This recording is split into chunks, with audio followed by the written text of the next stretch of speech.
अस्सलाम वालेकुम। मैं होमियो डॉक्टर हुमा अपने यूट्यूब चैनल पे आपको वेलकम कहती हूँ। आज का टॉपिक जिसके बारे में मैं बात करूँगी वो है फैटी लीवर, जिसे जिगर पर चर्बी का चढ़ जाना भी कहते हैं। हम इसे एफएलडी के तौर पे भी जानते हैं, यानी कि फैटी लीवर डिज़ीज़ कहा जाता है इसको। लेकिन इसके ऊपर मज़ीद बात करने से पहले आपसे रिक्वेस्ट करती चलूँ कि चैनल को सब्सक्राइब कर दें, इसको लाइक कीजिए और शेयर कीजिए ताकि नेक्स्ट वीडियोस इंफॉर्मेटिव किस्म की आपको मिलती रहें।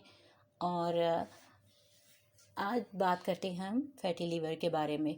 फैटी लीवर आजकल बहुत ज़्यादा देखने में आ रहा है और आजकल का हॉट इशू है।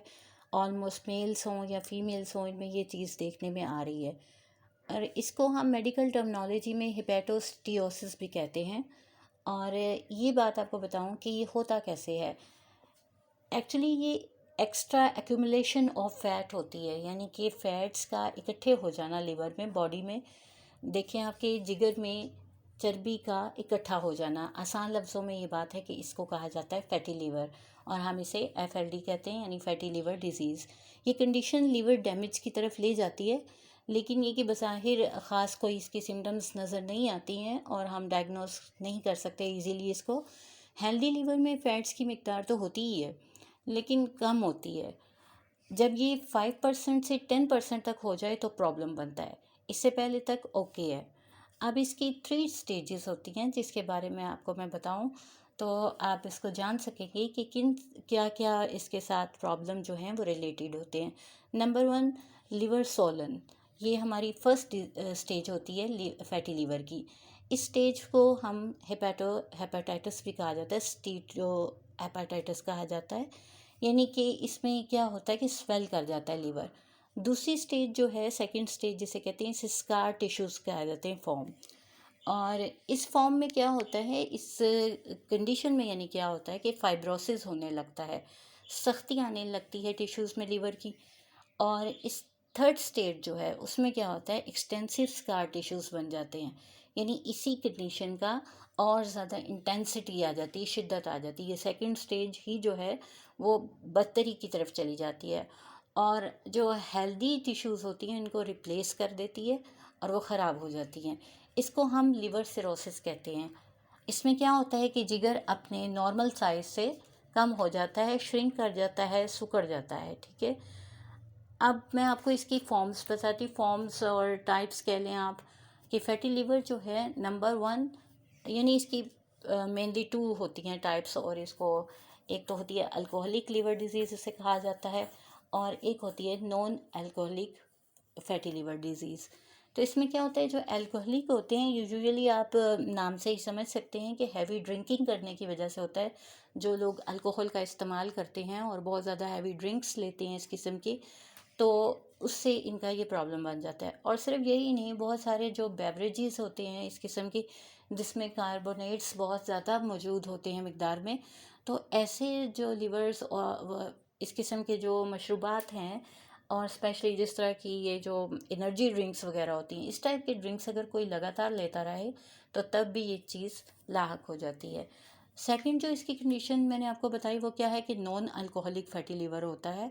यानी कि ऐसे पर्सन कि जो ऐसा नहीं भी करते, अल्कोहल नहीं भी लेते, लेकिन वो इसका शिकार हो जाते हैं। उसमें क्या है, बड़ों में हर 3 से 1 बंदा इसका शिकार है, जबकि बच्चों में जो है ना 10 में से किसी एक को ऐसा हो जाता है। इसकी कोई ख़ास रीज़न नहीं होती, लेकिन फिर भी चंद एक कह लें कि बीमारियां ऐसी हैं, कुछ डिजीज़ ऐसी हैं जिनकी वजह से रिस्क फैक्टर बढ़ जाते हैं और होने का ख़तरा लाहक होता है। यानी उनकी वजह से तो नहीं होता, लेकिन हो सकता है कि उस बीमारी की वजह से हो जाए। जैसे कि डायबिटीज़ ऐसा है, यानी शुगर के पेशेंट को ऐसा हो सकता है। ओबेसिटी में ऐसा हो सकता है, मोटापे का शिकार जो बहुत ज़्यादा होते हैं तो उसमें हो जाता है।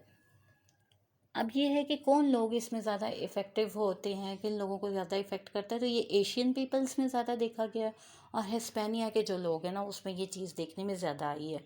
फिर ये कि मीनोपॉज़ल वुमेन जो होती है, जो जहाँ हार्मोन्स जो हैं बिल्कुल चेंज हो गए होते हैं, और इसमें भी ये ख़तरा होता है कि non alcoholic fatty liver disease हो जाए। ओबेसिटी इसलिए कि हाई लेवल फ़ैट होते हैं एब्डोमेन पर, तो इसलिए चांसेस होते हैं फैटी लिवर होने के। फिर हाई बीपी भी एक कंडीशन है, डायबिटीज़ मैं पहले बता चुकी हूँ, और इसके अलावा हाई कोलेस्ट्रॉल लेवल अगर किसी का है, यानी कोलेस्ट्रॉल लेवल बहुत ज़्यादा रहता है, तो भी वो इसका शिकार हो सकते हैं। फिर किसी के ब्लॉक्ड एयरवेज हों, यानी कि उसकी सांस की प्रॉब्लम हो, तो फिर उसकी वजह से भी ये चीज़ हो सकती है।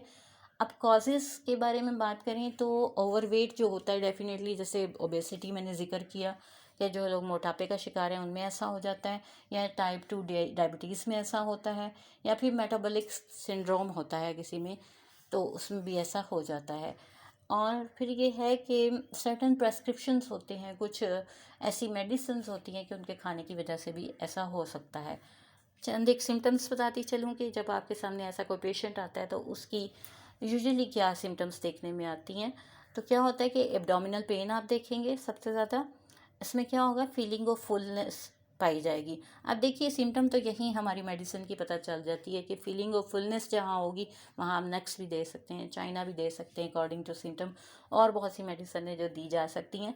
और फिर अपर राइट साइड, स्पेशली जो right side of the abdomen है, यानी कि बिल्कुल पेट का सीधा हिस्सा जो है जहाँ जिगर होता है, उस तरफ पेन महसूस होगी।